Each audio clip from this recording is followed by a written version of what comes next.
Alam mo ba, nakita ko doon sa Facebook na yung hindi na sumasabay yung ano, yung mga lalaki, yung mga akala ko siguro individuals eh. Hindi pala sumasabay. Let's go. So, ayun nakita din sa Facebook ay kay Emma. Thank you for the permission for this video or sa photo for other girls. So, nakalagay dyan sa caption, ito ay buti pa yung problema niya or problema ko sabay-sabay. At may pasabog doon sa comments. Bakit di umulan ng malakas yung time na sumayaw ang namangapoy? Super galing. Buti pa ang bata sabay-sabay. Kung napilitan kang mag-perform kaysa mabagsak ka. Sayaw o walang grades? Sabi dyan, feeling pogi kasi mga salot. Buti pa ang problema ko, may canonyms.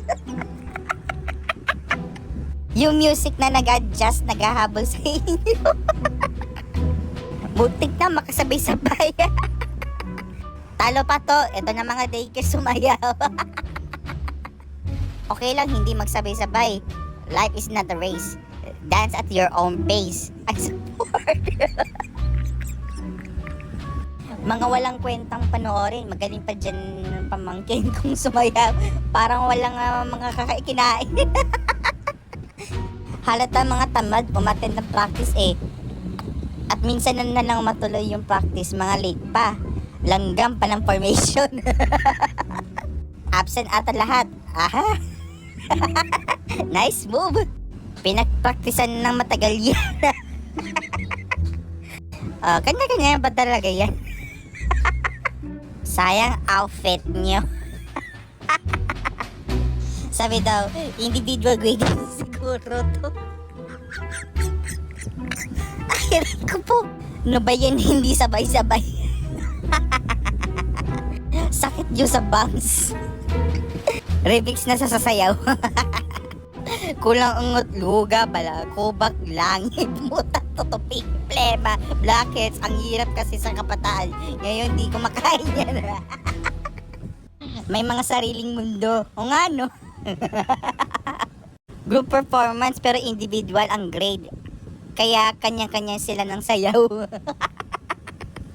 Okay lang yan, basta mahalaga sa ending ng sayaw, pare-pareho ng exit. Okay, bring your parents on Monday. Ano ba ginagawa nyo sa bahay at hindi kayo magkasabay-sabay? Buti pa yung bayarin ko sabay-sabay. Uwi na po. Nag-ring na yung bell. Sino dance instructors na mga ito? Kakahiya. Mas magaling pang sumayaw yung grade 1. Ang galing, muntik naman magsabay-sabay. Buti pa talaga problema ko sabay-sabay. Sabi nga, buti pa yung problema sabay-sabay kaysa sa mga sumasay. Bastos te, ang galing. Ano na nakalagay dyan sa screenshot niya eh. Magaling to, dapat may makapansin at makasali sa isang legit dance troupe. Ang dami nyo walang sumuntok. Tagwalis na lang sa'yo kayo dyan. Galing kay Brian J. Bakay. Me while watching yung aso. At galing kay Leslie Cuevas. Siya ang nagdala yung masigla. Galing kay Mike Gajillian.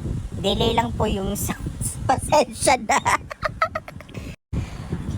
Ito isa pa. Salamat sa inyo natatanging sayaw na walang ang problema ko sa antog dahil sa inyo. Kung winawalis nyo yung tubig, di pa tapos yung sounds. Nakalimas na kayo ng tubig. Paalam nyo sa magulang nyo practice, pero tumagay lang naman talaga. Mas magaling pa yung nagsasayaw sa basketball ring.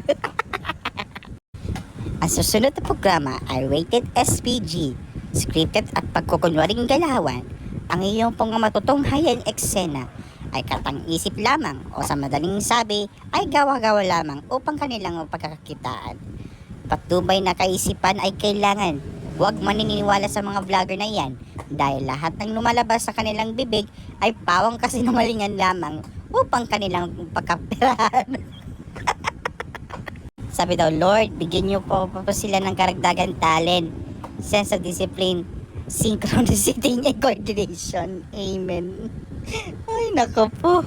Sabi dyan kay Peter Jan na yung problema, yung aso. Sabi daw, akala ko magaling na yung nasa harap.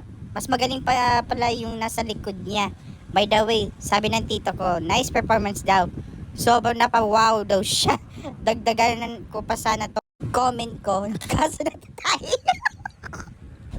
Buset ka. Buset na to yung comment na to. Ano meron?